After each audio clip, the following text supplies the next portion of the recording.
로마서 14장 17절 말씀.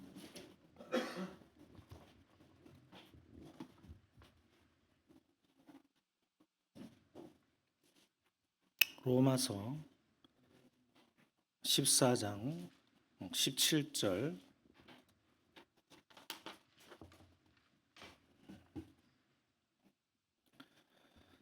다 같이 한 목소리로 읽겠습니다.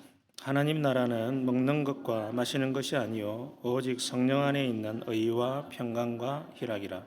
아멘. 오늘도 하나님 안에 저와 여러분과 함께 하기를 바랍니다. 하나님의 나라 7번째 시간 강해합니다. 우리가 하나님 나라에 대해서 저번 시간에 배울 때 교회와 이렇게 비교해서 배웠던 기억을 한번 되살려 보면 좋겠습니다.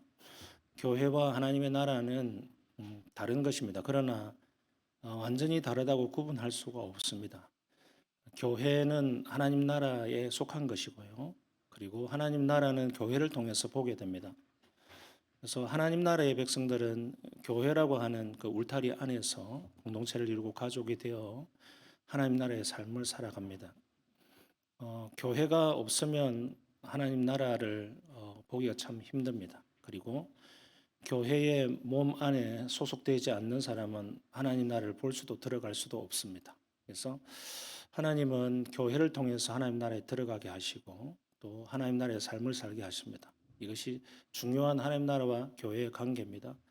그래서 서로 다른 것 같이 보이지만 겹쳐져 있고 하나님 나라는 교회를 감싸고 있고 그리고 교회를 통해서 하나님 나라의 진수를 발견하고 누릴 수 있습니다. 이게 중요한 것인데 오늘 조금 더 실천적으로 하나님 나라와 교회라고 하는 관점에서 조금 더 드릴 말씀이 있습니다.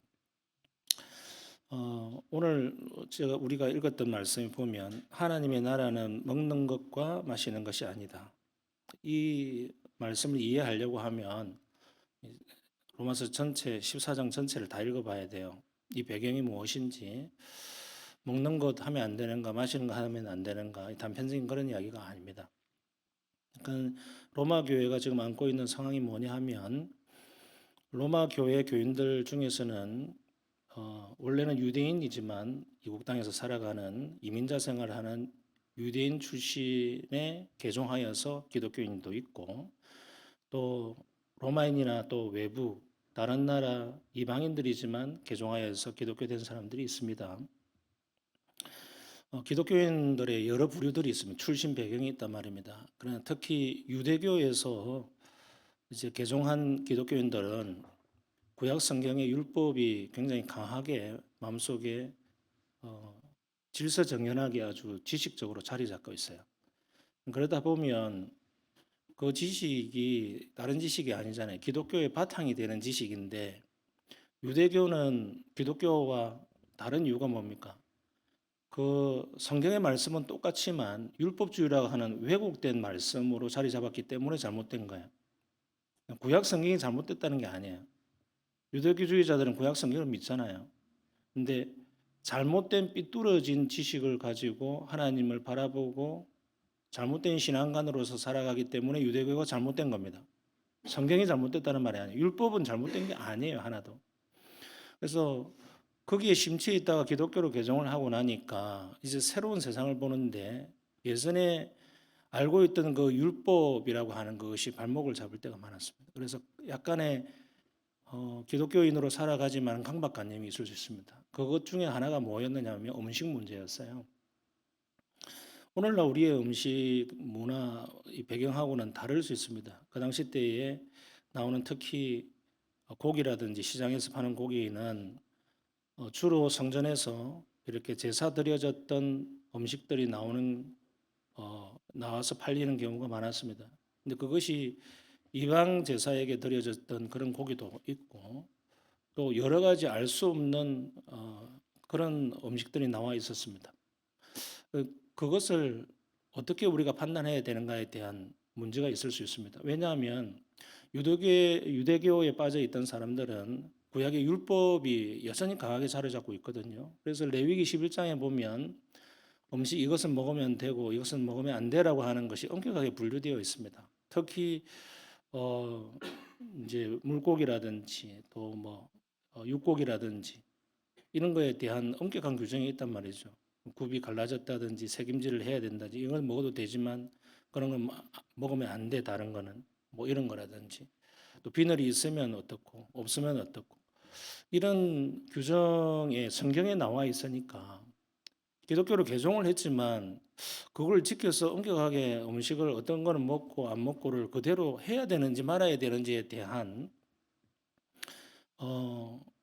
가르침을 받았지만 보고만 해서 율법이 다 이제 의식적인 것은 다 폐하여졌고 우리 주님께서 다 이루셨다고는 배웠지만 그렇게 살아왔기 때문에 그것이 늘 발목 잡는 거예요. 그러니까 습관이라는 게 무섭죠. 그것이 마치 교회의 규범처럼 구약 성경도 성경 아니냐 이렇게 해버리면 굉장히 거기서 갈등이 일어날 수 있습니다. 그러다 보니까 로마 교회에서 음식 문제 때문에 그냥 거기서 개인 신앙으로서 그치면 다행인데 서로 비난하고 손가락질하는 일들이 벌어집니다. 이것은 잘못되었다, 이것은 아니다, 이렇게 해도 된다라고 하는 그런 일들이 벌어지기 시작했습니다.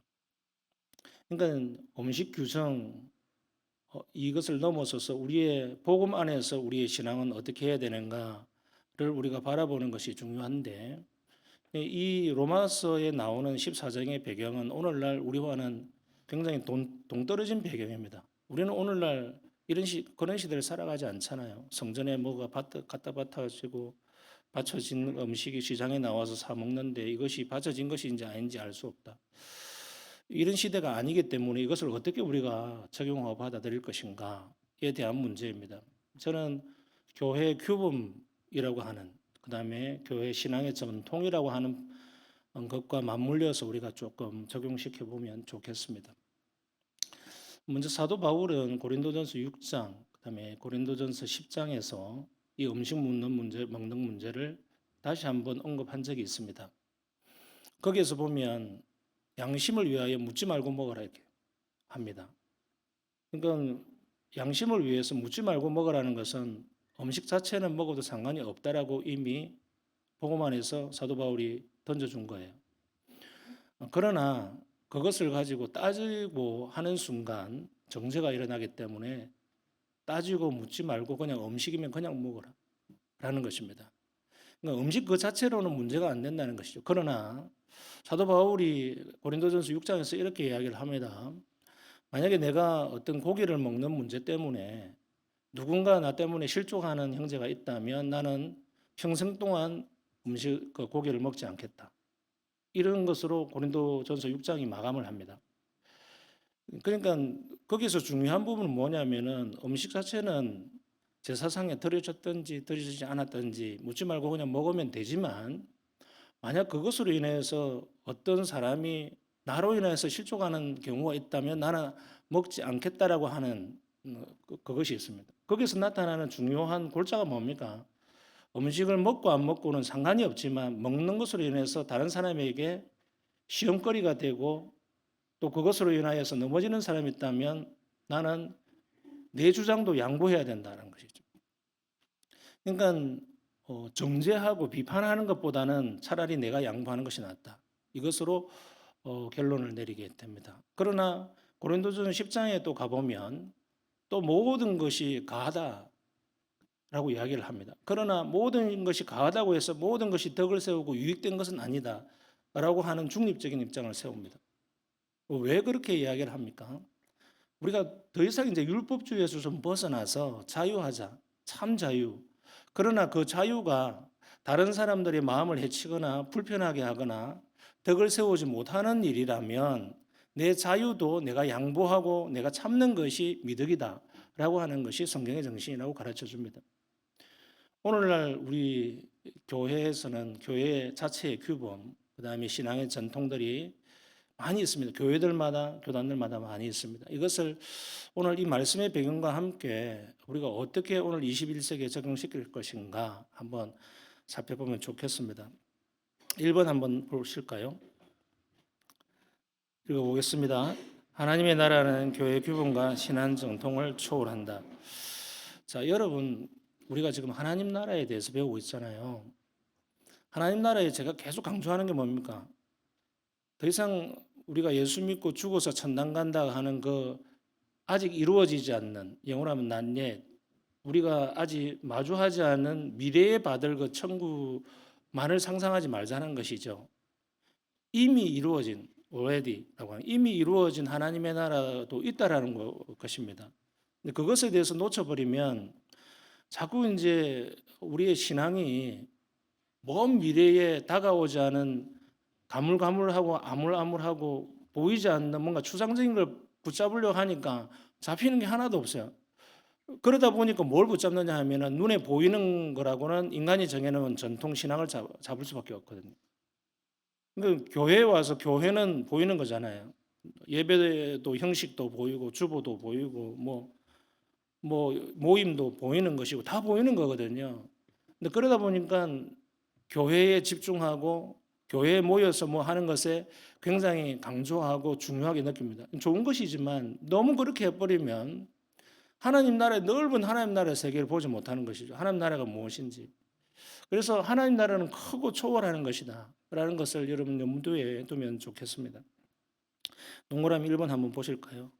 시작. 하나님 나라의 주인인 그리스도는 교회 규범과 신앙의 전통을 만들거나 가리신 적이 없다. 누가복음 4장 43절을 봅시다. 예수께서 이르시되 내가 다른 동네에서도 하나님 나라 복음을 전하여 하리니 나는 이 일을 위해 보내심을 받았노라 하시고, 여러분 우리 주님께서 이제 공생애를 시작하신 초창기에 하신 말씀은 저번 주에 이어서 제가 또 반복하는 이야기입니다.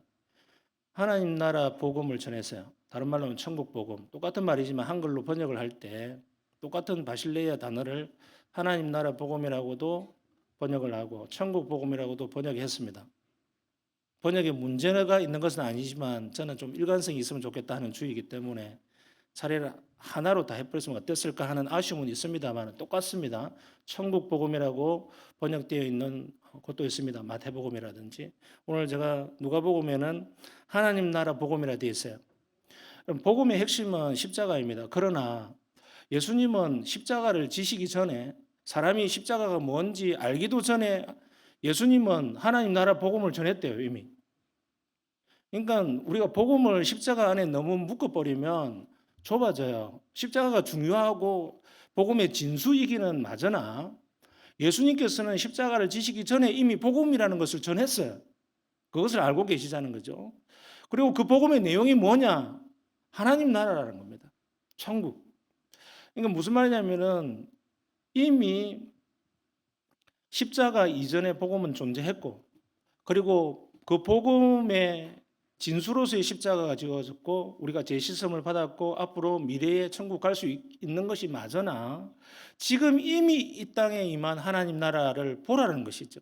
그리고 그것이 복음이고 그것을 볼 줄 알고 누릴 줄 아는 사람이 바로 복음을 누리는 것이고 믿는 것이다 라고 이야기를 하는 것이죠. 그러니까 지금 현재 여러분 기독교 신앙이 뭔가라고 할 때 나는 지금 현재 하나님 나라를 살아간다. 이것을 반드시 기억하시면 좋겠습니다. 자, 두 번째 한번 보십시오. 동그라미 2번. 오늘 제가 조금 중요하게 생각하는 부분이 동그라미 2번입니다. 읽어봅시다. 그리스도의 나라와 세상 나라는 그 본질과 작동 원리에 있어서 완전히 다르다. 요한복음 18장 36절 읽어봅시다. 예수께서 대답하시되 내 나라는 이 세상에 속한 것이 아니니라.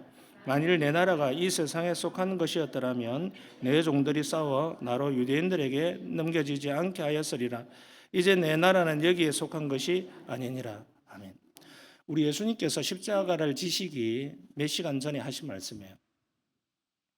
우리 주님께서 빌라도의 법정에 설 때, 그리고 불법 종교재판을 받을 때 이리저리 계속 끌려다니잖아요. 이쪽으로 끌려갔다가 저쪽으로 끌려갔다가 하면서 계속 그 불법적인 신문을 받아요. 그 신문을 한 사람은 대제사장들도 있고 또 빌라도도 있습니다. 다 이 신문 가운데서 예수님은 거의 묵묵부답을 하세요. 거의 대답을 하지 않습니다. 뭐라고 물어도. 그런데 십자가를 지시기 전에 아주 적게 몇 마디 하시지 않는 가운데 가장 핵심적으로 하신 말씀이 이 말씀이에요. 예수께서 대답하시되 내 나라는 이 세상에 속하지 아니했다. 이렇게 해버립니다. 하나님 나라죠. 내가 통치하고 내가 너희들에게 보여주고 싶은 그 하나님 나라는 너희들이 생각하는 그 나라의 방식이라든지 시스템, 이 세상 나라의 작동 원리와는 완전히 달라라고 하신 것이 십자가를 지시기 전에 몇 시간 전에 하신 말씀이에요. 아무 말씀도 하지 않다가 갑자기 이 말씀을 뚝 하신 거예요. 그러니까 예수님은 일관되게 우리에게 뭘 지금 보여주시려고 하는 걸까요? 공생애를 처음 시작하실 때에 하나님 나라 복음에 대해서 전파했다고 이야기하셨고, 십자가를 지시기 돌아가시기 몇 시간 전에 하나님 나라에 대해서 이야기하신 겁니다.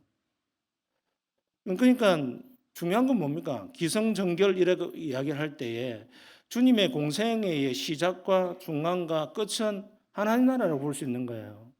계속 하나님 나라 이야기하고 싶은데 여기서 말하는 그 우리 예수님의 워딩의 핵심이 뭡니까? 다르다는 거예요. 내 나라와 너희들이 말하고 너희들이 꿈꾸고 너희들이 익숙해져 있는 그 나라는 달라라고 이야기하는 것이죠. 우리가 이것을 중요하게 생각해야 됩니다. 복음이 도대체 뭐냐? 이 세상 나라와 다른 하나님 나라를 보는 것뿐만 아니라 그 속에서 살아내야 되는 것이죠. 그럼 어떻게 낼 수 있는가? 여러분, 우리가 복음 안에서 우리의 그냥 믿음으로 내 의지적으로 예수 믿습니다. 세례받고, 근데 십자가 용서받았고, 은혜 받았고, 이제 죽어도 나는 천국 갑니다. 굉장히 단순하지만 살아내는 것은 굉장히 복잡한 이야기입니다. 이 세상에서 살아내는 것은 정말 다양한 우리의 삶의 장벽들이 있고 여건들이 있고 어려움들이 있지 않습니까? 각자의 삶 가운데에서 자기만이 견뎌내야 될 순간순간의 삶의 여정들이 있는데 그것도 하나님의 나라라는 것이죠. 그것도 하나님의 나라인데 그 하나님 나라에서 너는 어떻게 살아갈래?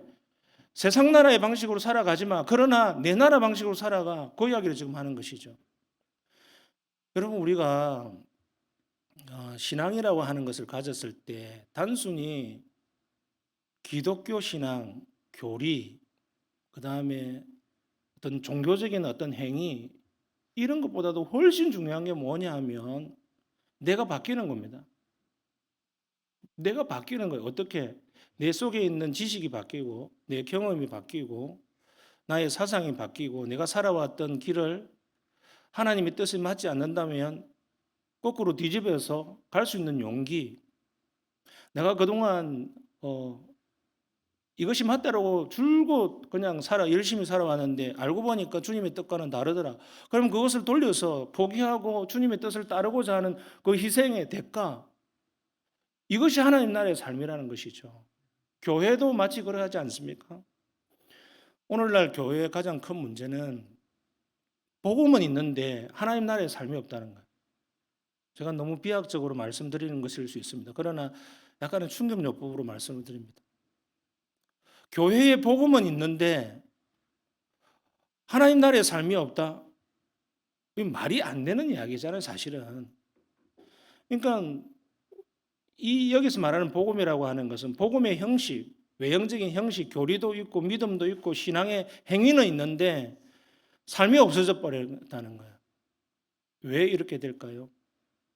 우리가 너무 교회 규범에 익숙해져서 우리가 신앙의 전통을 너무 복음의 다인 것처럼 붙들고 있어서 그런 경우가 많습니다. 여러분, 우리의 진정한 가치는 우리 주님께서 가신 그 길을 따라가는 것이지 예수님께서 십자가를 지셨고 나는 그것을 믿습니다. 그게 아니에요. 이걸 여러분 잘 혼돈하지 마시길 바랍니다. 믿음이라고 하는 것은 우리의 어떤 행위가 가미될 수 없어요. 오직 하나님의 은혜입니다. 그러나 그것으로 끝나지 않는다는 것이죠. 그 이후에 너는 어떻게 살아갈래? 라고 할 때 너희가 나를 따르려거든 자기를 부인하고 자기의 십자가를 지고 나를 따를 것이니라. 그래야 내 제자인 줄 알리라. 라고 했을 때 우리 주님께서는 우리에게 십자가를 가지고 생색내는 것이 아니라 너가 져야 될 십자가의 삶이 있다라고 이야기하면서 그 삶은 하나님 나라의 삶이야 라고 말씀하고 있는 것이죠. 그래서 지금 십자가를 지시기 전에 하나님 나라를 이야기하잖아요. 주님의 교회는 인간이 세우는 전통과 방식, 규범으로 흘러갈 수 없습니다. 오직 하나님 나라의 방식으로 작동해야 되는데 그 하나님 나라의 방식은 뭐냐면 예수 그리스도께서 우리에게 줄곧 가르쳐 줬던 그 방식이에요. 뭐예요? 사랑이죠, 사랑. 교회의 작동 방식, 제가 교회로 좁혀 볼게요. 교회라고 하면 교회에서 가장 핵심인 것은 사랑입니다. 세상 방식은 어떻습니까? 물질이잖아요. 요게 요게 희한해요. 여러분, 교회 안에서는 우리가 헌금을 하지 않습니까? 교회는 물질이 없으면 마치 없는 것처럼, 안 되는 것처럼 지금 그런 세상을 우리가 살아가잖아요. 근데 그 물질과 사랑을 분리시킬 수 없지만 세상은 물질을 가장 중심으로 해서 흘러갑니다. 교회는 그러나 사랑이다 라고 할 때 그게 도대체 어떤 의미일까요? 물질주의 방식은 사랑을 희생시키죠. 물질이 앞세워지면 교묘하게 그 속에서 신앙적인 것들이 혼합되어져서 교회 내에서도 우리를 헷갈리게 많이 만듭니다. 보십시오. 우리가 다음 세대를 위해서 설교할 때에도 많은 설교자들이 내세우는 사람들이 있습니다. 성경의 인물. 그 중에 제가 한번 찾아봤어요. 설교 중에 설교자들이 성경의 인물, 다음 세대를 위해서 가장 내세우는 인물이 누굴까? 요셉, 다니엘이 제일 많이 나와요. 이거는 미국에서도 어떤 기관이 조사를 했어요. 다니엘, 요셉이 제일 설교자들 중에 제일 많이 언급되는 인물이래. 그리고 다음 세대에서 가장 모범될 만한 인물이라는 겁니다. 맞죠? 어떤 면에서는. 그러면서 다니엘, 요셉은 어떤 특징을 가지고 있습니까? 이방 땅에 가서 그 나라에서 총리까지 올랐고, 그 총리까지가 되기 위해서 뭐 했느냐? 믿음이 있었다. 이거 아닙니까? 단순한 공식같이 이야기를 합니다. 틀린 말은 아니지만 왜 우리가 그런 분들을 내세워서 다음 세대의 모델이라고 이야기를 해야 됩니까?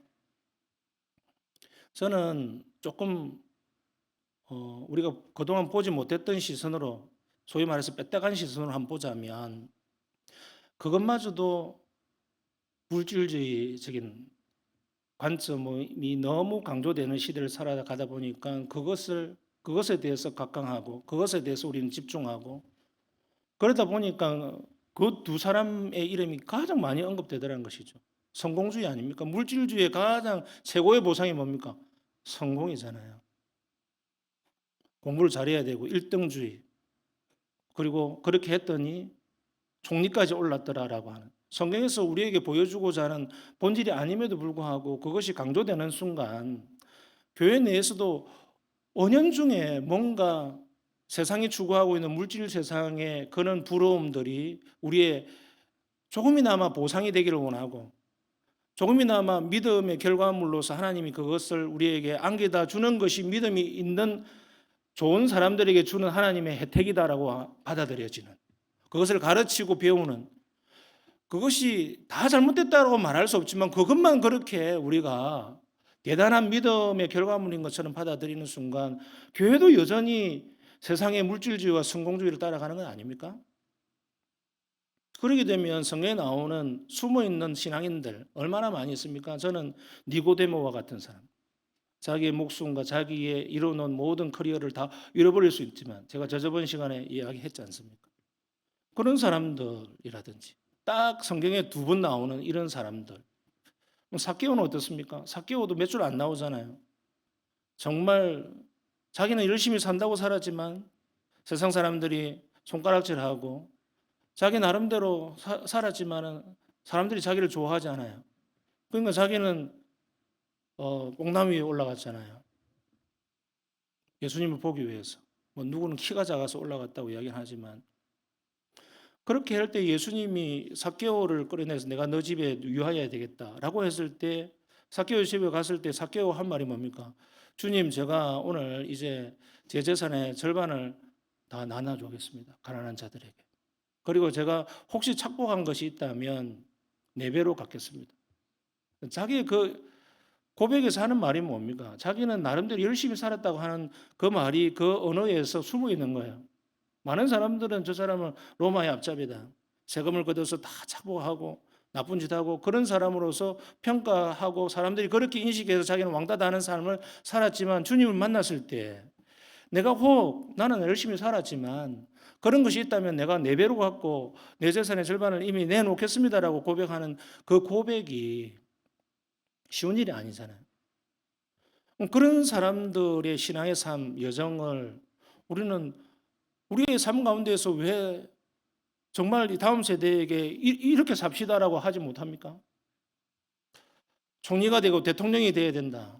이것이 믿음의 훌륭한 결과이고 마치 믿음 있는 사람들의 주님께서 주시는 최고의 보상인 것처럼 우리가 그것만 강조하다 보면 우리의 삶 가운데에서 자기를 부인하고 자기의 십자가를 지고 가야 되는 삶, 니고데미라든지 삭개오, 이 두 사람이 가장 주님의 제자다운 삶의 가장 전형적인 사람이잖아요. 왜?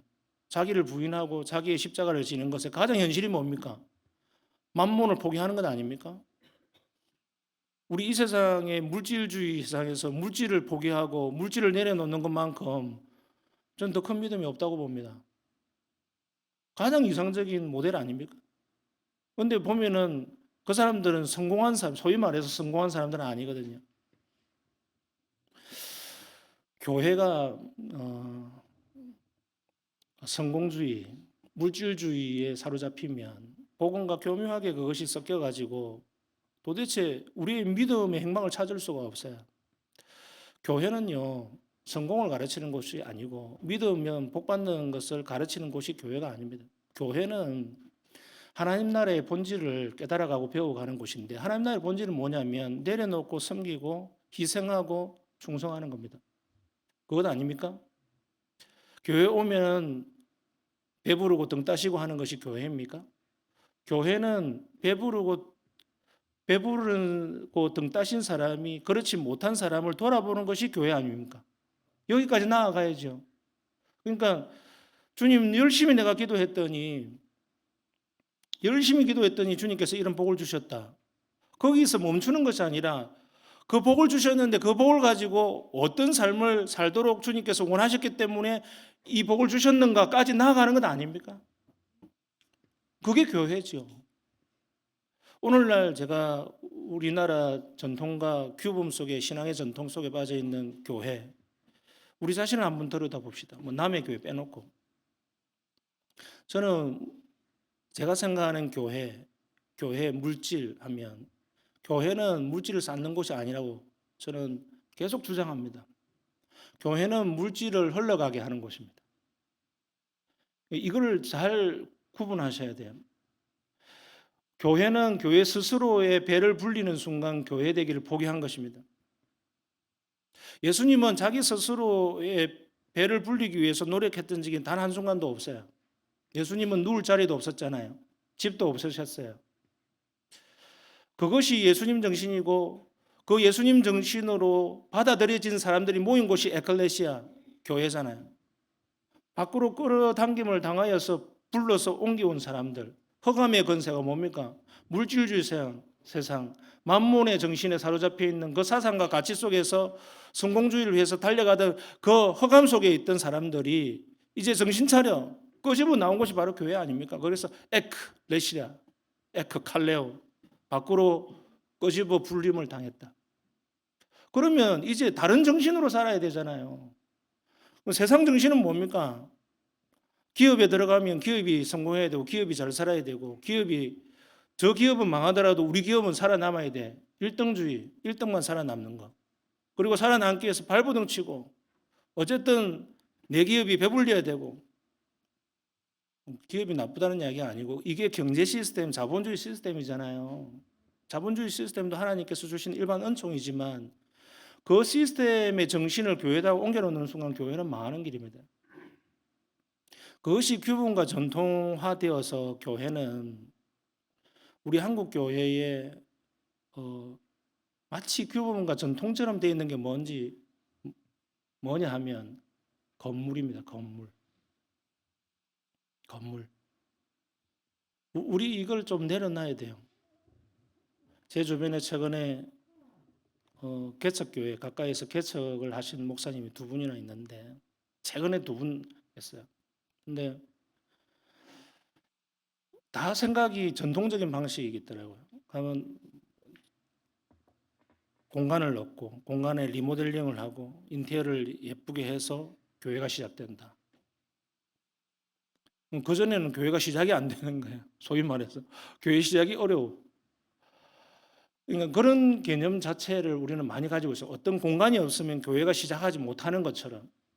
그 개념이 어디서 왔냐면은 자본주의 개념에서 온 거잖아요.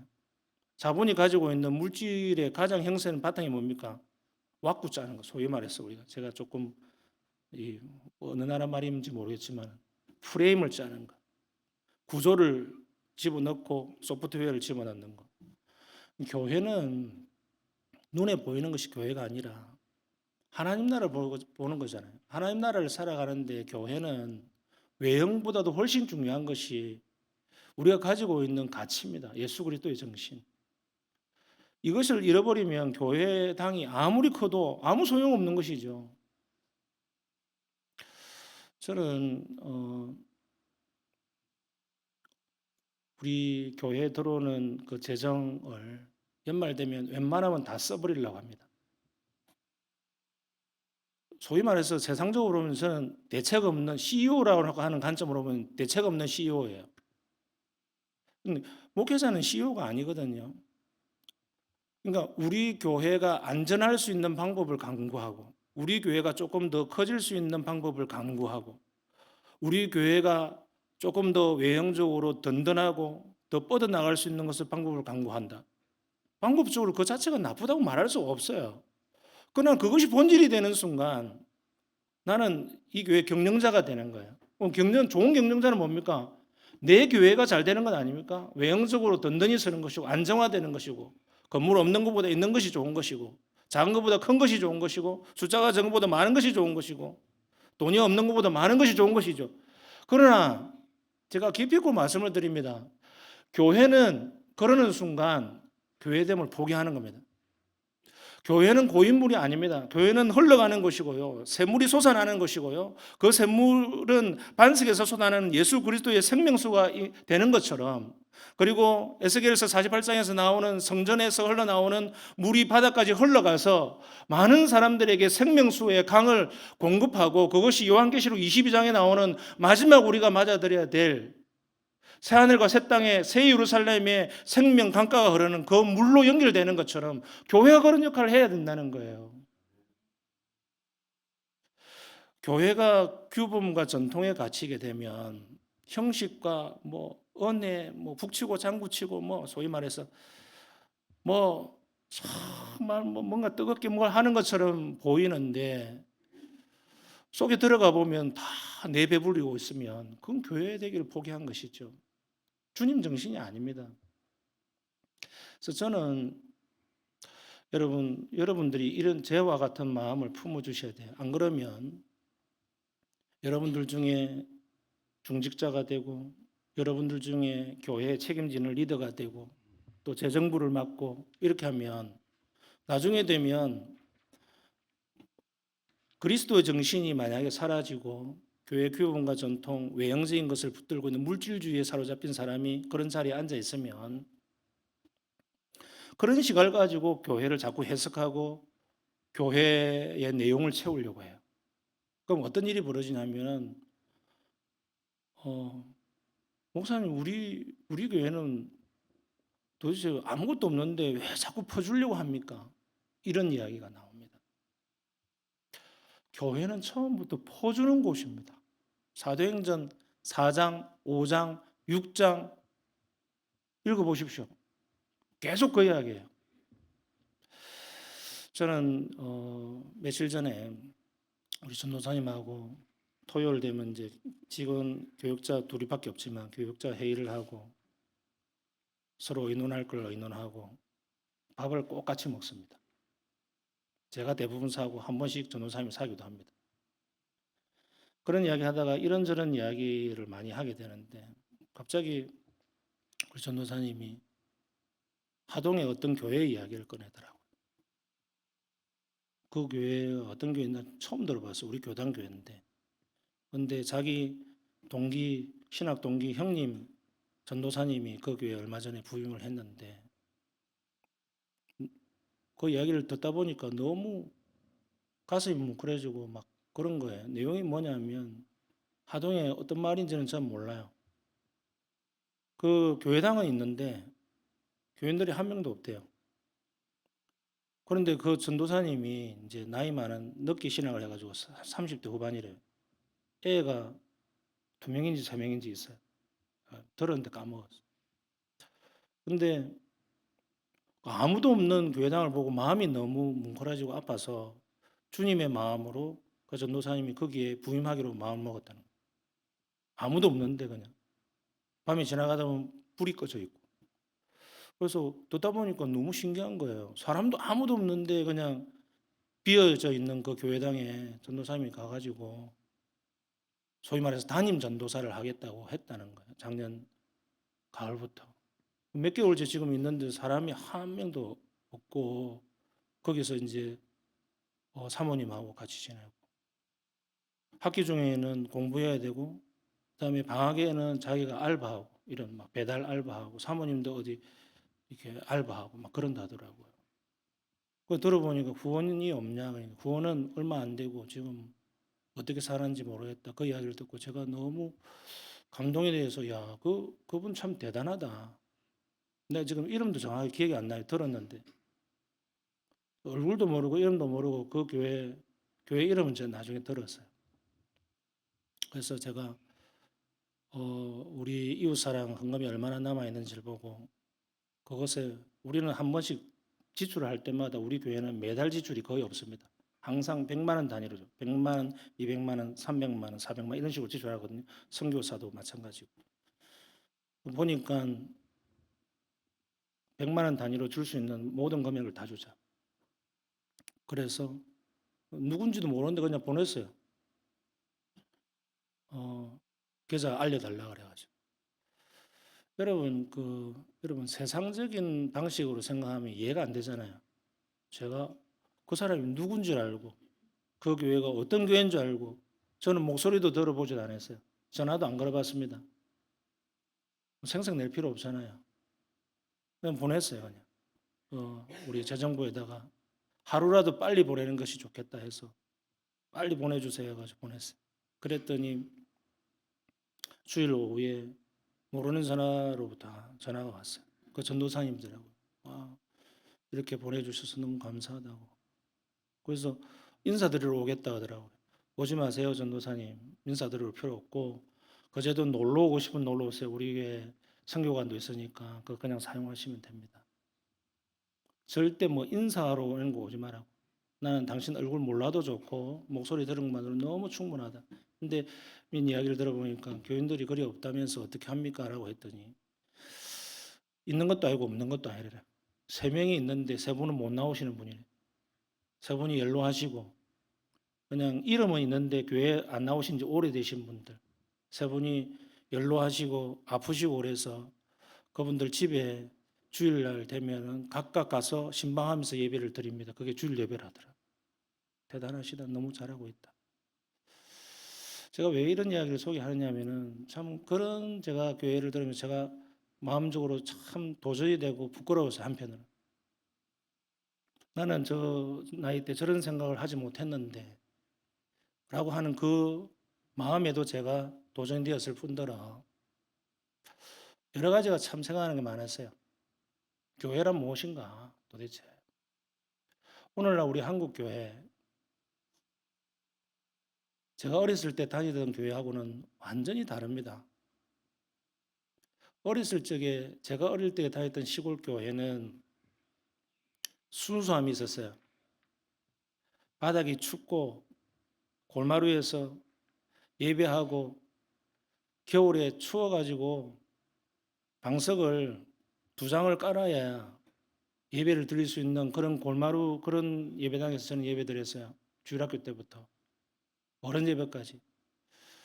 누군가 방석을 두 장을 깔고 앉으면 다른 사람이 못 앉기 때문에 또 한 장을 내어줘야 되고 호호 불면서 그런 순수했던 시절에 비하면 오늘날 우리 한국이 지금 세계 10대 경제 대국이 되고 1인당 GDP가 3만 6천 불, 3만 7천 불이 지금 된다잖아요. 대만하고 일본보다도 더 지금 올해는 역전이 된다고 합니다. 우리가 꿈이라도 꿔봤을 세상입니까? 그게 우리가 일본보다 더 1인당 수입이 더 높은 시절을 생각해 본 적이 있습니까? 그러다 보니까 우리 한국 교회도 이제 소위 말해서 배부르고 등 따신 시절이 와버렸습니다. 교회 안에도 물질주의, 이기주의, 자본주의 원리들이 많이 들어왔습니다. 내 교회, 내 교회. 그것이 규범과 전통이 되었습니다. 그리고 교회가 좀 커지면 교회당 무너지지도 않고 금가지도 않았고 아무 문제도 없는데 허물어뜨리고 더 크게 지어야 되는 것이 마치 이 시대에 당연직으로 해야 되는 것처럼 은행의 융자를 80% 이상 내어서 수십억 수백억 되는 것을 해서 하는 것이 오늘날 우리 한국 기독교의 자상 아닙니까? 우리는 도대체 뭘 하고 있는지 우리는 물어야 되고 우리가 이제 걸음마 단계로 나아가는 우리의 아주 좋은 교회가 처음부터 우리는 예수 정신으로 나아가야 됩니다. 그래서 우리의 전통, 신앙 전통이라고 하는 우리가 그동안 익숙해져 있던 이것은 어쩌면 교회가 아닌 모습, 교회 예수 정신이 아닌 것이 너무 많다는 것을 우리는 스스로 깨달아야 돼요. 그래야 하나님 나라가 보입니다. 오늘날 교회와 신앙의 정통, 오랫동안 굳어와졌던 교회의 외형적인 모습 때문에 하나님 나라의 삶을 보지도 못하고 하나님 나라의 삶이 뭔지도 살지 못하는 가운데 교회의 생활만 하고 있다. 이건 주님이 원하시는 바가 아닙니다. 교회는 주님의 정신으로 모든 물질이 흘러가게 하고 희생하고 낮아지고 교회가 배고프면 어떻습니까? 교회가 배고픈 것이 세상을 배불리는 원리 아닙니까? 예수님이 십자가를 지고 죽으신 것이 세상을 살리는 건 그 가장 중요한 십자가의 원리인 것처럼 오늘날 교회가 살고 세상이 죽고 하는 이 복음에 삐뚤어진 이상한 현상들이 생겨나지 않습니까? 교회는 오히려 배고파야 되고요. 세상은 흘러가도록 하여서 주님의 백성들 안으로 나아오기 위해서 징검다리가 되고 생명수를 흘러보는 곳이 되어야 됩니다. 여러분 제가 오늘 하고 싶은 이야기 하다 보니까 시간이 좀 갔지만 이거 한번 읽어보고 그 다음 장 한번 읽어보세요.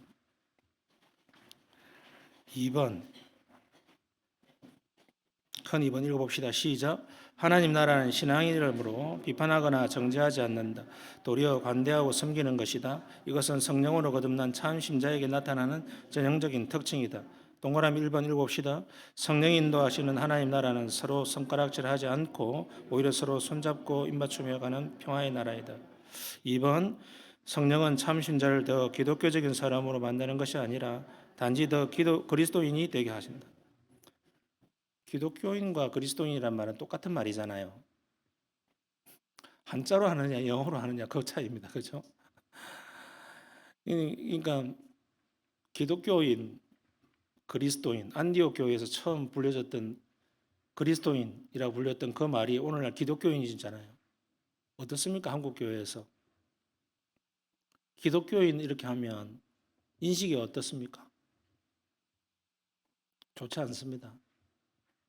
기독자를 다른 말로 그냥 들으면 화나는 용어로 바꾸어서 막 댓글이 달리고 하면 화가 나요.